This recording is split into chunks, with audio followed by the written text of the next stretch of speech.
Alright YouTubes, today's video is going to be the paint spraying of this BMW E46 M3 front end. If you want to see the preparation stage of this job, go and check that video out. So yeah, we got it up to primer in the last video, and now I'm going to show you and talk you through the primer preparation just on the bonnet. So we're doing the whole front end, 2 new wings, bonnet, blend into the doors and the front bumper. So yeah, normal procedure, what I would do with 2-pack primer is start blocking it with 320 grit. So this bonnet had the usual stone chips across the front end that you'd expect on a car of this age, and it had some quite bad deteriorating clear coat on it. So it had been painted a few times by the looks of it. The front end had work previous. All the clear coat was breaking down and yeah, losing all its gloss, so that deteriorated clear coat had to be taken off. So yeah, good bit of sanding was involved to remove that clear coat and get it into the primer stage. So yeah, with a bonnet, you want to try and keep that as ripple free as possible, with all the amount of sanding that had to be done on it, and obviously priming it all over, there is a risk of it looking a bit wavy and a bit ripply. So yeah, I like to block it all with 320 grit to start off with, to cut through it. Break it down into sections, so I'm just going to do that small section on the side first, and then work my way round through the middle. There's a few shapes on this. It's curved, multiple curves, different angles. You've got the hump in the bonnet, which is curved all around that, so you know, just blocking alone you're going to end up putting some scores in curves. So I'll take my time, and sort of a combination. I like you know, on a bonnet you want to, or on any panel really, you want to sort of try and do directional sanding straight in the direction that you look across that panel, but obviously in the curves and in the swages and stuff, I like to sort of take the pressure off, and you know, and do circular motions as well. But you know, some areas, tight spots, I find circular motions work really well, just to flatten them off. To be honest, you might be better off prepping the wings first. You ain't going to paint the bumper with this. Well, you paint it first, then? The car and the wing together. And then I'll do the bumper and all the trim. Why do you want to get in there? Yeah, stick one in at a time. When it's prepped, then put stone there, and you go and hang it up and do.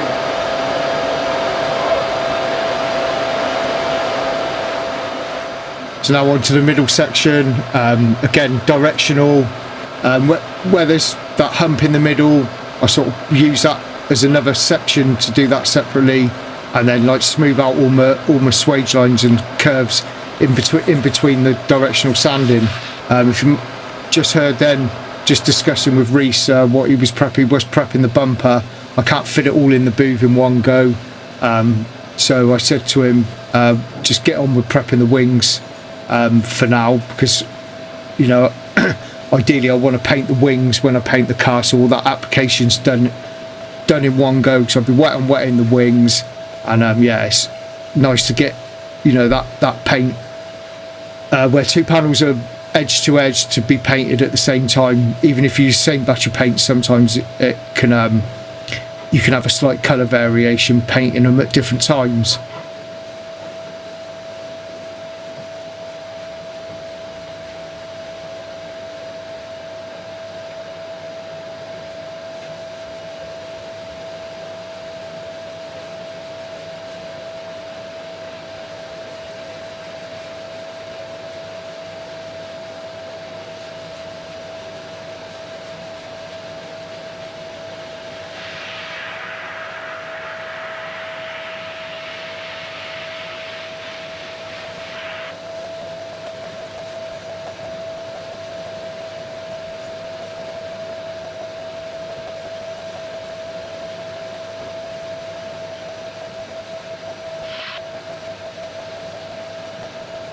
So just coming up to the last section now on that side.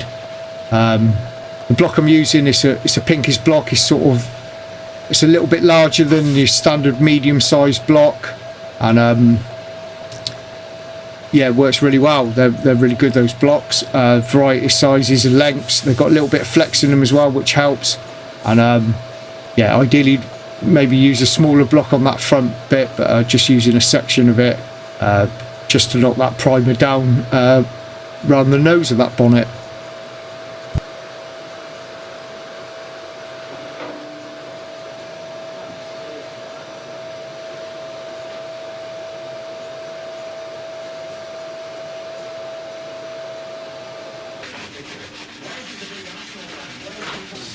Perfect curve. Don't really like, not like a... Plug in a little bit. So now all the blocking's done with 320 grit.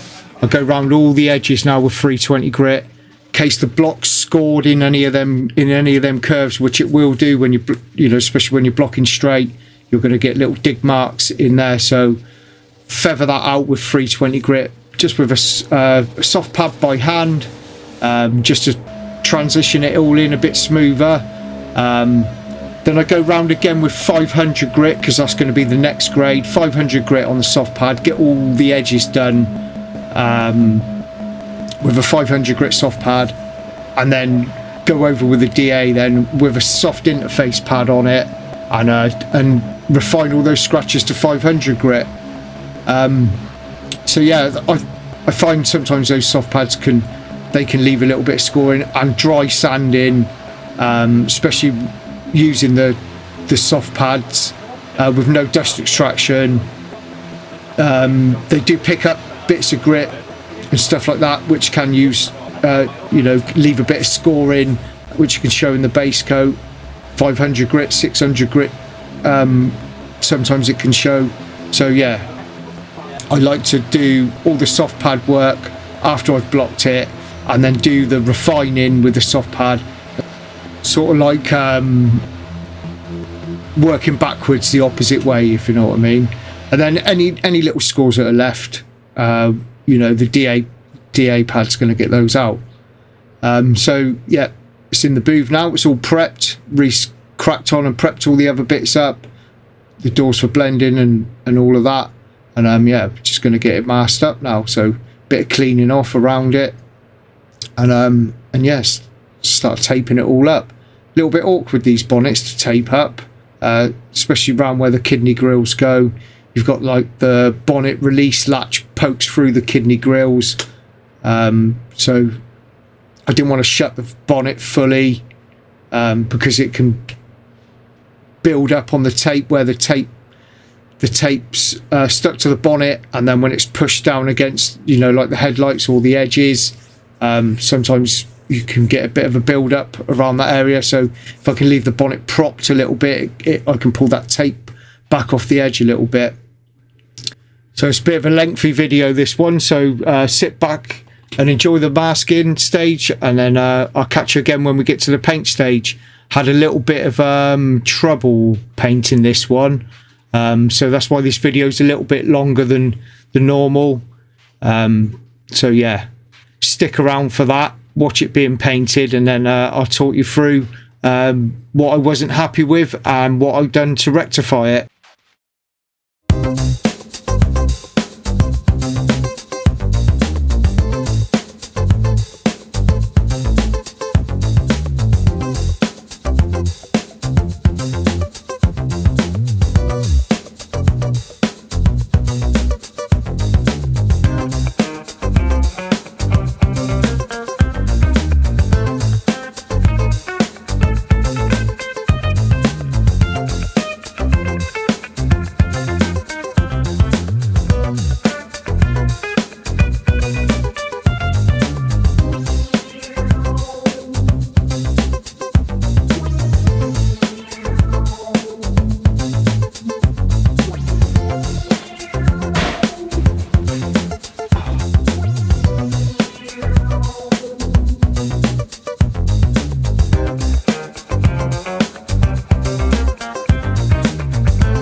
So we're all ready for paint now.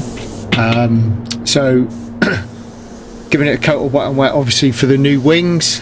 The wet and wet's Mipa F37, they're designated wet and wet. And the spray gun I'm using is a Satajet 1500B RP with a 1.4 setup.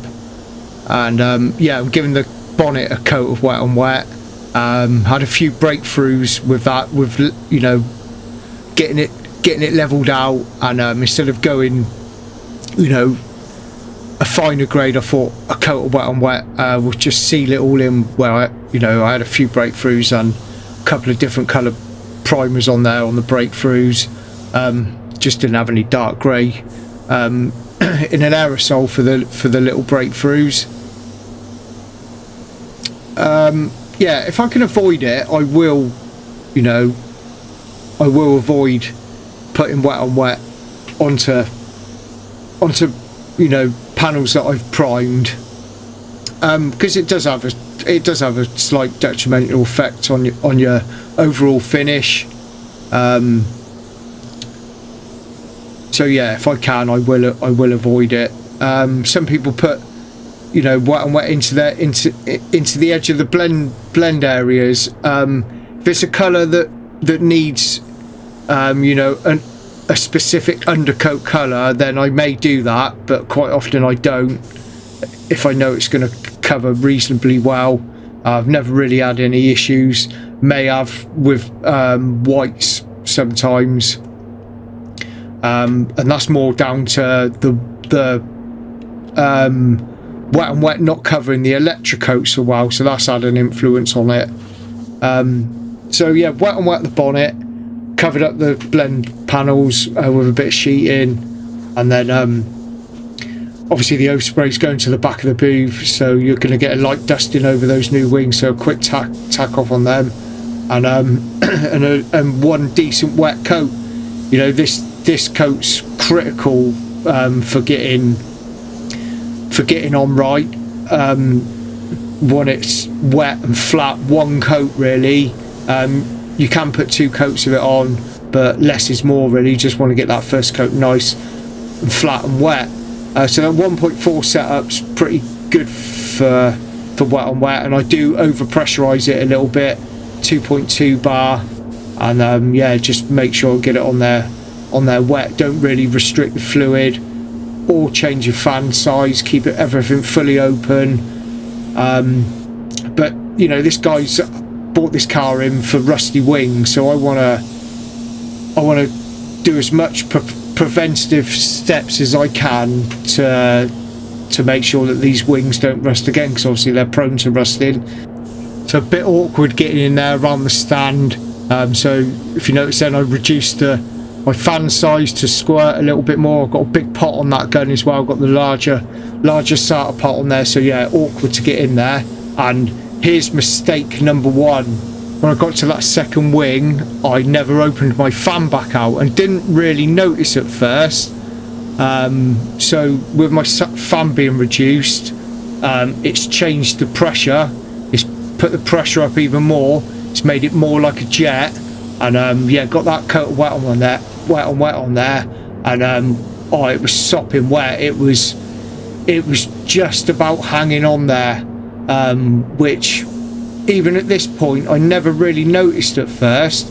So carried on getting all the backside and getting it all in there, getting as much coverage in there as possible on that inside, and then as you see now, I go to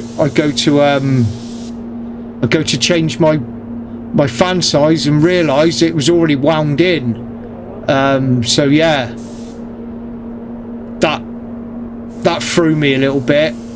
I was a little bit dreading to go and have a look at the front face of that wing now. So get my last bit of primer in there, and yeah, went to the face of it, and that's wet. That is borderline going to start running, and I thought you get a bit of afterflow, it may start running. So that wasn't a good start.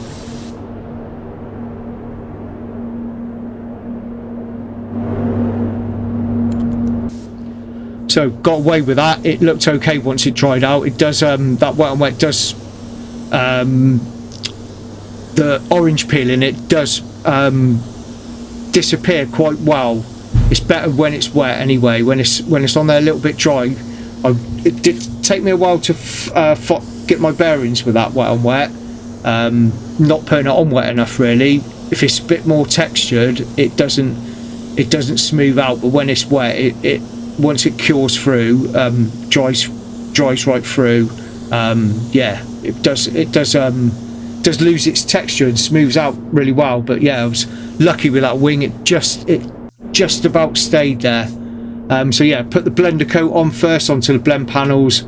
Let that start drying off. Just one skinny coat of blender coat, and then just going around a little bit of D-nibbing in the wet on wet before I put any base coat on. A couple of little nibs in that wing. My boot's quite small, so yeah, I'm a bit tight and a bit up against the walls. But my boot's fresh there. This is the start of the new year. I've just done all the filters and done all the walls and put new coating on the walls. But yeah, this guy's super fussy with this job, and yeah, he's had the car ages. He's been on about having it painted for a few years to me now, so he's finally got the money together to do it. So I want to take extra special care and attention to it, to make it as nice and as original looking as possible for him. So yeah, just any little defects in the wet on wet, obviously they got a risk of showing through if you do any nibbing and polishing at the end in your clear coat, especially being dark grey. So yeah, just go around, give it a double check for any small debris that may be in there, and then yeah, get that blender coat dry, and then we'll be on to the base coat.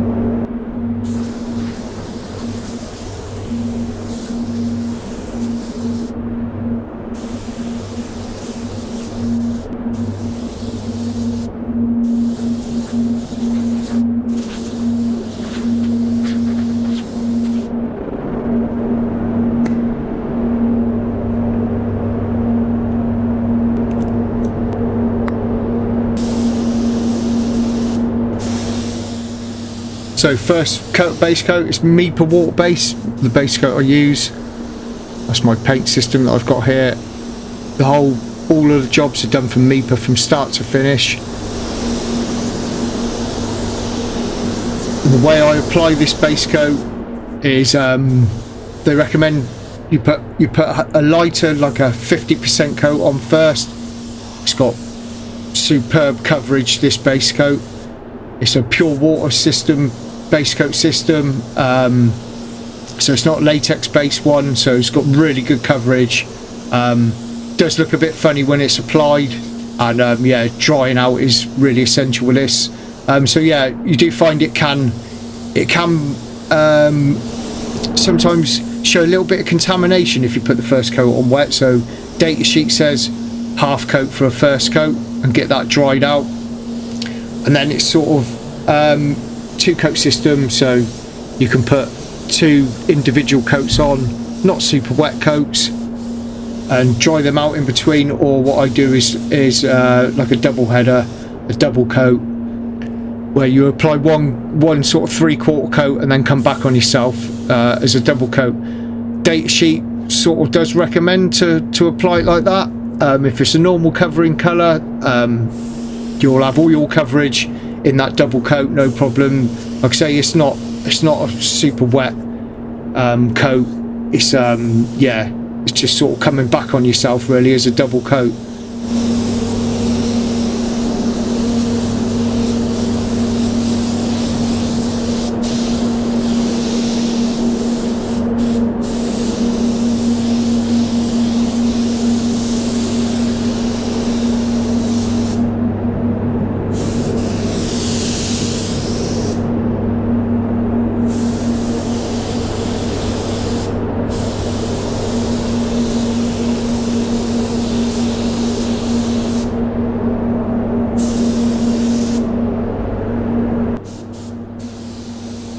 So that first half a coat's dried out. Just dry that at normal spray booth spraying temperature around 22-23 degrees. Doesn't take too long to dry that film build out. It's not a lot on there, and here's where I apply the double coat and get all my blending and blending out done, all at the same time. The setup on my gun is a Satajet X5500. It's a 1.2i setup, HVLP, so the base coat gun, and 2 bar, spray it at 2 bar for the base coat application. This is what I mean by the double coat, where you just come back over what you've already sprayed over. Probably not as wet as the first part of that double coat, and you can see there it looks really textured.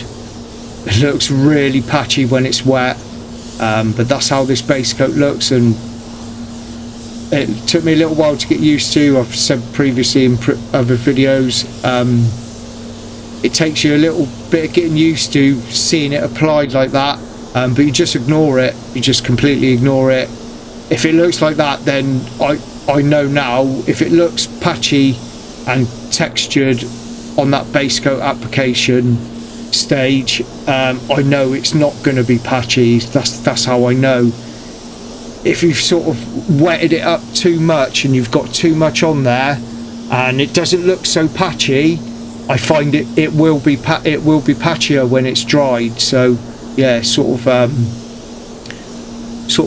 goes against what you're thinking at the time. You know how it looks. It sort of it has the opposite effect. If it's patchy when it's wet, it's not patchy when it's dry. If you know what I mean.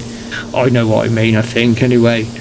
So yeah, like I say, get in the blend area, get all your blending done in that application.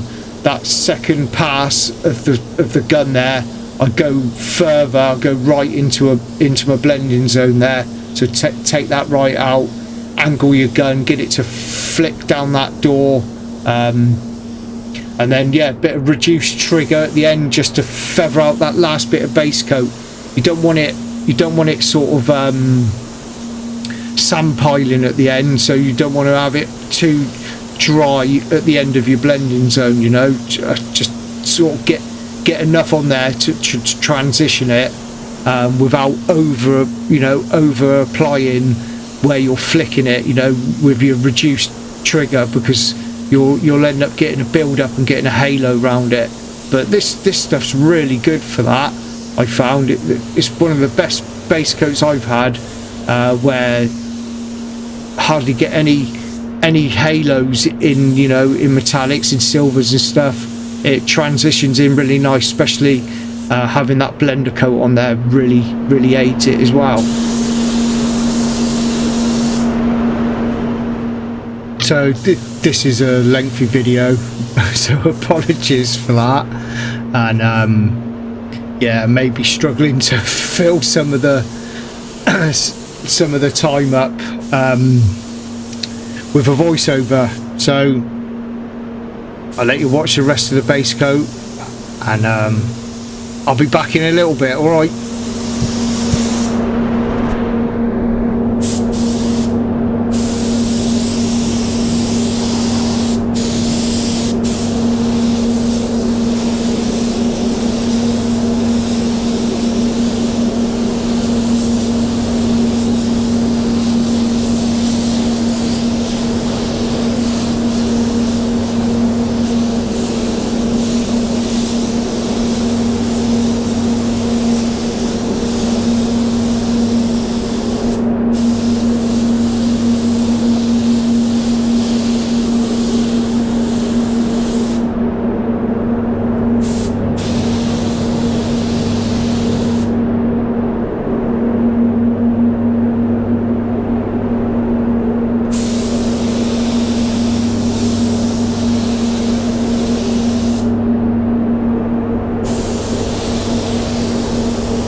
base coat's dried out, just what I do is turn the boob on bake at 45 degrees and go in there with my blow dryer, Satajet blow dryer, Sata air dry too. I know Sata, I'm mad on Sata, but it does really work really well. And I was having problems with this base coat drying until I used that, so that's why I use that anyway. Not because it's Sata, well, maybe a little bit because it's Sata, but anyway. So drop coat on this base coat. Once it's all dried out, drop it down to 1 bar, and you can see there that base coat's dry now. There's no patchiness in it, even before the drop coat really, very minimal. And yeah, just want to increase your distance, almost double your distance, and then over the big flats, yeah, full trigger at 1 bar, get that full width for that fan, let it drop on there, and again you put it on there, it looks a little bit spotty at 1 bar, this base coat, and can look a little bit patchy again while the drop coat's wet. So again you think, oh, it's going to look patchy, but once that drop coat dries out, it disappears. It's almost eliminated. So yeah, sort of couple of passes ish over it, full trigger, and then on the blend, get in your blending zone with that drop coat as well, and you know, a bit of feathering on the trigger to just flick that out a little bit. But you do want that to come out, that drop coat, you know, with mostly full triggers, so the droplets come out properly, you know. Otherwise it you know, it might spit on you a little bit. And yeah, just try to replicate the same amount of drop coat over those new wings as, you know, the blend panels, because if you put more drop coat on panels that separated, a second drop coat after that's dried, if you let that dry out and drop coat it again, it lightens the shade a little bit, so you can influence the colour by an extra drop coat, which can be handy if you do check a colour. It needs to be slightly lighter. If everything else looks good on the colour, you think, oh, it needs to be a tad lighter, a second drop coat will lighten the shade a little bit. So we're on to a clear coat now, and apart from the wet on wet on that wing, where it was borderline too much on there, everything else started going okay. All the base coat laid down nice, didn't have any issues with it, come out nice and clean, blended in really well. So now we're on the clear coat. So the clear coat I'm using, it's a new one to me, it's the Mipa CC14 Thix, it's called. So it's Thix Tropic, you can see in there, it's not clear, it's sort of milky frosty looking, and the Thix Tropic properties are for applying in heavy layers. It can be applied in big layers. It's really resistant to building up on edges, and it is absolutely fantastic for that. It almost eliminates any fat edges, and really resistant to solvent boil as well, so and running, so you know, it's great for that side of things. The gloss is fantastic on it, and it polishes really well. So I'm still at this stage, this was just after Christmas, one of the first jobs back after Christmas. I'm still experimenting with it. Obviously I had a little bit of time off, and I'm not making excuses, but yeah, so finding my way back, and like I say, still playing about with this clear coat. Really cold this time of year, so what the thinking behind this, I used a faster hardener, so I used the HS10 hardener on this. Reason being is you can have a little bit of issue, and I've had a little bit of issue with jobs going out a bit too soon, even after being baked and all the rest of it. Using the slower hardener in the winter, the HS25 is there, like the medium hardener, like the summer hardener, the higher temperature hardener, that, and 35, which is sort of the slow. With the clear coat maybe being open a little bit, and dew and frost and everything getting to the base coat areas and causing it to dull off. I have had a couple of issues with that, you know, in the winter months with this system. So my thinking was, they're all sort of separated panels, I use the HS10 on this, and I reduce the amount of thinners as well, because I'm playing about with thinners. So it's naught, you can put no thinners in it, or up to 5%. You can put more if you wanted. I've never gone over that. I will start at 5% and work my way back to find what, you know, the finish, the desirable finish that I want. So yeah, HS10 hardener, CC14, and I'm using my 5500, and that's an RP, and that's the like your traditional setup. It's a 1.20 setup, so it's a bit of a wetter spot in the middle, bit of a heavier applying gun, which I wanted for this job. So yeah, and it's all going on okay at this point. Not really any issues with it. I'm being a bit cautious with this job. I'm trying, you know, I'm putting everything into it to get the finish. I want this job to look, you know, factory looking. I don't want it to be less than factory looking, and I don't want it to be better than factory looking neither. So that is my ultimate goal on this job, and most, you know, all of my jobs, is getting the balance between it not being too wet and not being wet enough. You know, it's never perfect, but I want to replicate that, the way that car should have looked when it was painted, you know, from new. So that's, you know, that's the goal I'm always trying to achieve. I'm not doing custom work or restoration work, so I'm not looking for super wet glassed out finishes, and I'm not looking for finishes that don't look as good as the factory finish. So so yeah, I thinned it 4%, no 3% I thinned it on this one. Thought it just give me a little bit sort of more build. Like I say, this clear coat's really resistant to running and building up on edges. I haven't pushed it to the limit yet, but I spoke to a rep about it, and they said it takes some doing to get it to run. These panels, I've done a lot of this era of BMW in my time, and I've had a few runs off the feature lines on these. Little tight little feature line that notches in, easily get built up in there. So yeah, even though I know this clear coat's less prone to running, I am being a bit overcautious. I'm playing about with my fluid control a little bit there, so I'm sort of I'm getting into the clear coat stage of this job, and I'm having a little play about with settings, because it's not going on as I want it. I've never used HS10 with this clear coat before. I've always used the medium one, and it's normally, rule of thumb is, the slower the hardener, the better that clear is going to flow out, and, you know, better finish you can get. But like I say, it's winter, it's a winter hardener, they're all separated panels, and yeah, that was my thinking behind it, to be honest with you. It's it being winter, and yeah, having a faster curing clear coat on there. So I've reduced the thinners, I've put a faster hardener in there, and now I'm not sort of getting the desired effect that I want, the way it's laying down on that first coat. It's just not sitting on there as nice as I would want it. So yeah, now I'm into playing about with my settings. As you can see there, I'm thinking it's just not going on.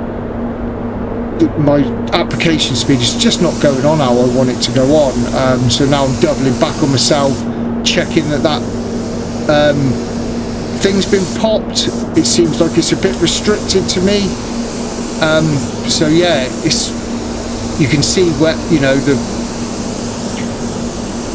it's all starting to go a bit downhill now for me with this, because I want, like I say, like I've just said, I want this to be as near perfect out the gun finish as possible, with minimal amount of flat and polishing, so I don't influence that finish. I want that gun finish out of this, and yeah, it's not quite going to plan for me at this point.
So I'm looking at it, and it's just not wetting up. It just looks too dry to me. So now I'm at the stage now of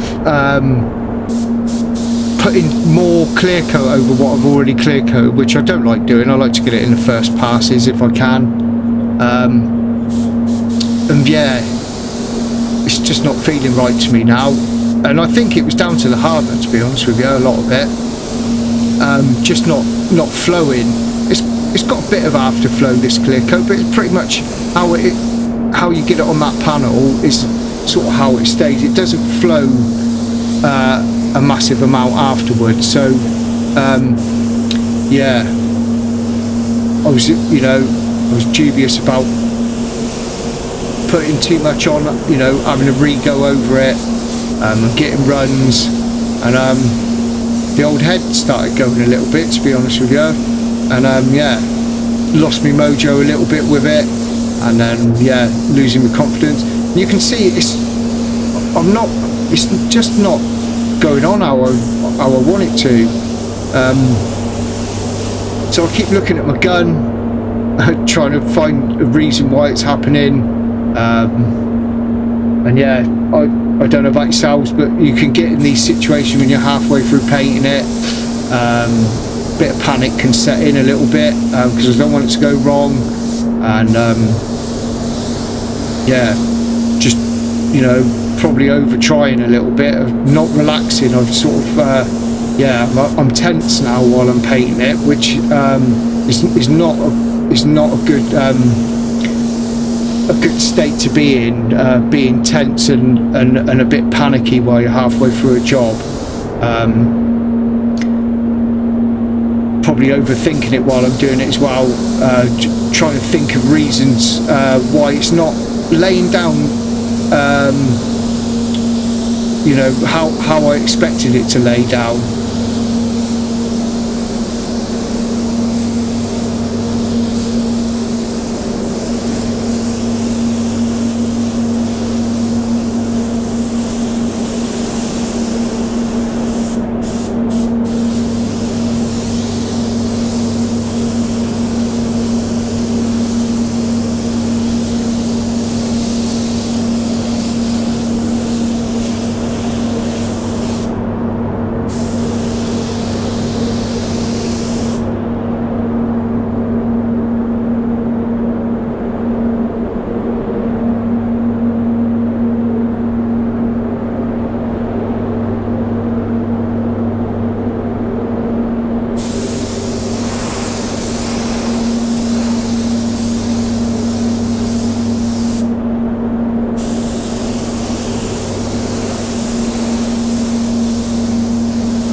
YouTube. So that's the BMW M3 46 all painted, and I'm not happy with it.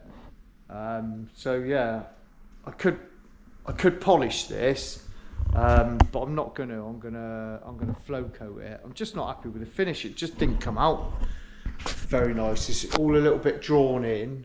Probably doesn't show up too much on camera, and it would flatten polish, no problem. And it's clean. Base coat looks good, but the clear coat I struggled with a little bit for some reason. It's sort of a bit orange peely.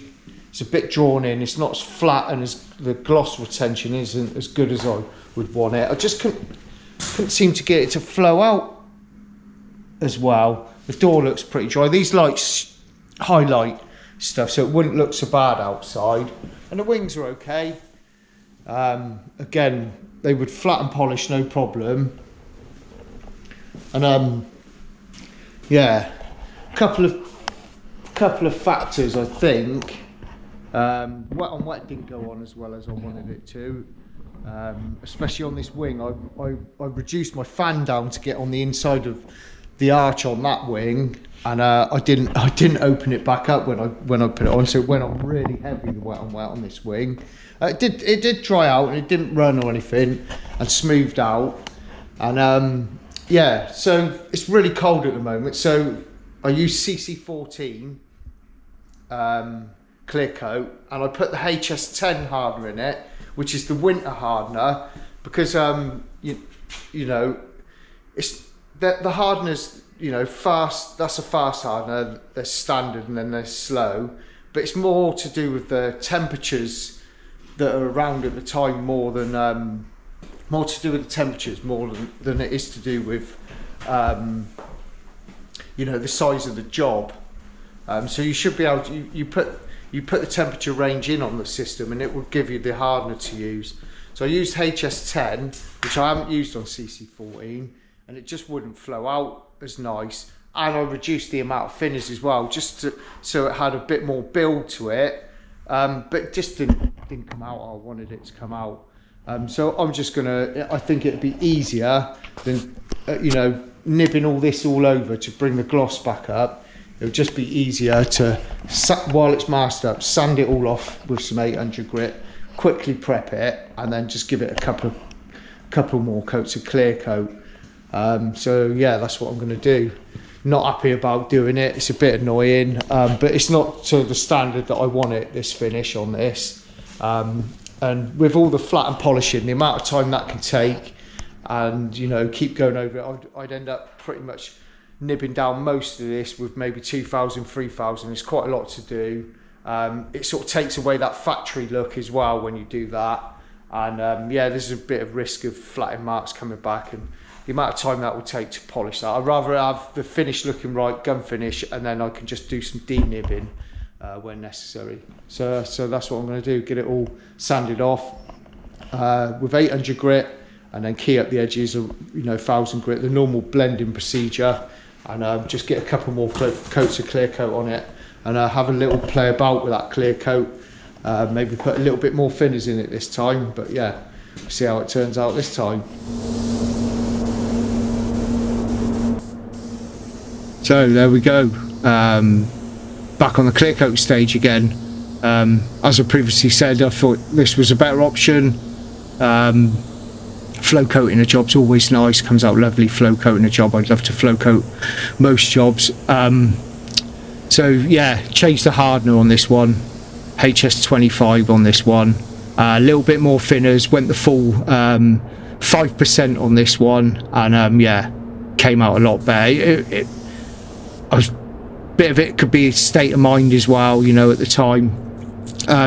Trouble is, sometimes, you know, like a job like that, I went the whole day getting it all prepped, masked, cleaned and painted, and it gets towards the end of the day, you start getting a bit tired. I'm not making excuses, believe me. But yeah, sort of, yeah, you sort of get built up a little bit. Sometimes I find it's nicer to get it all masked up ready and then come in fresh next day, and yeah, fresh set of eyes, and a good night's rest can sometimes help. So yeah, changed the hardener, change the thinner ratio a little bit, and yeah, flow coating's always going to produce a nice finish.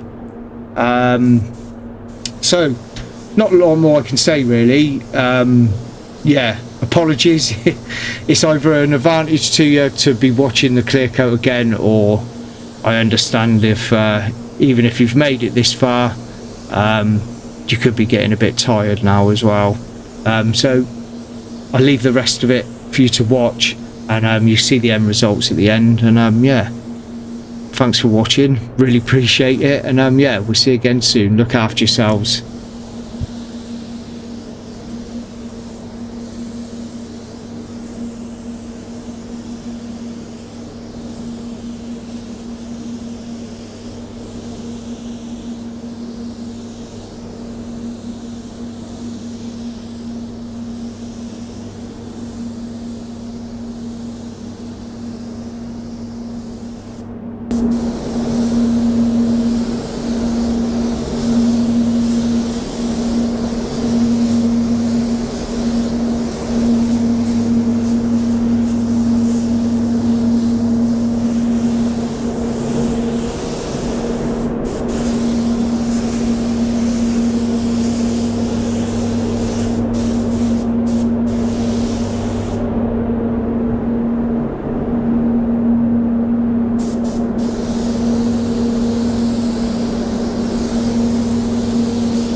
Right then YouTube, that's the BMW E46 M3 all fitted up and finished, so I'll give you a quick look at it.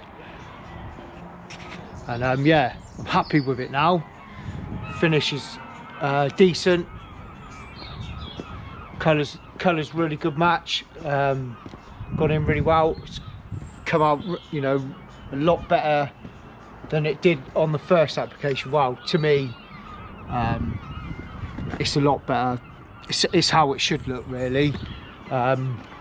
Blended in fine. This colour's pretty decent on this car. It's a pretty decent match. And yeah, so yeah, you know, the first time I painted it, it was okay. And yeah, it would have polished, and yeah, you know, it would have took some time. But to me, you know, that looked like it had been painted.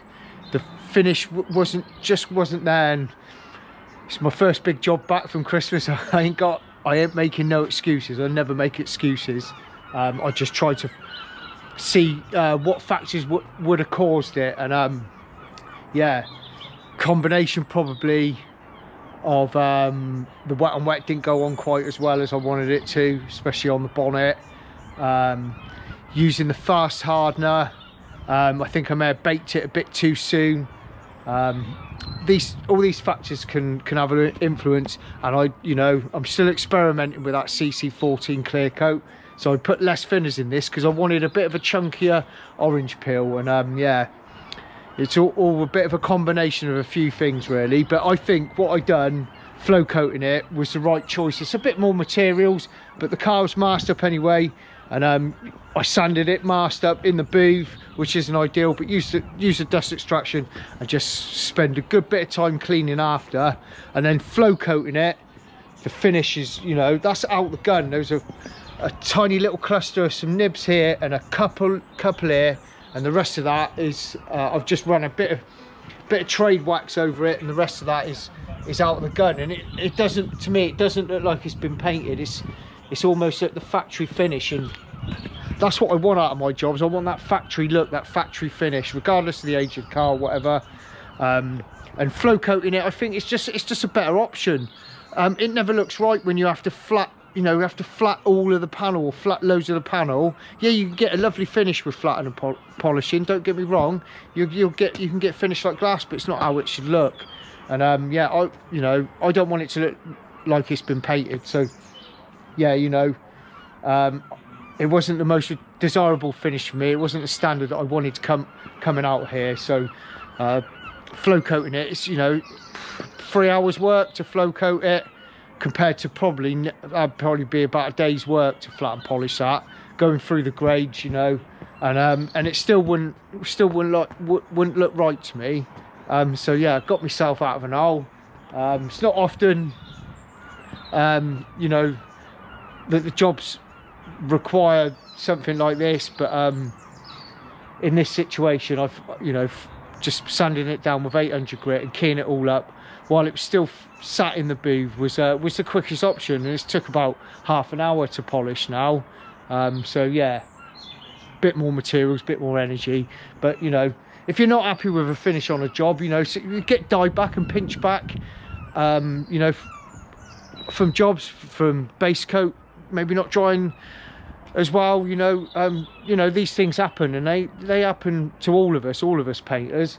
You know, you get dye back, pinch back, the gloss retentions drops off, and all these factors come into it. And depending on the size of the job, I think sometimes it's just easier to clear it again. If you've got no issues in the base coat and the colour's good and you haven't got to mess about with any defects like that, you know, even if you've got a panel that's covered in dirt, I think, and you know, instead of flat and polishing it all while it's in the booth, it's just quicker just to get that sanded off quickly and just stick some more clear on there. It doesn't take long at all. So for me, flow coating's the way to go, and you're going to get better gloss then with that extra clear on there as well, so it makes your job look even better. So yeah, it's a win-win, I think, flow coating jobs when you're not happy, you know, when you've got a less desirable finish, let's say, anyway. So yeah, that's it for this one. Massive thanks for watching, really appreciate it. Hope you enjoyed it, and we'll see you again soon. Look after yourselves. Cheers.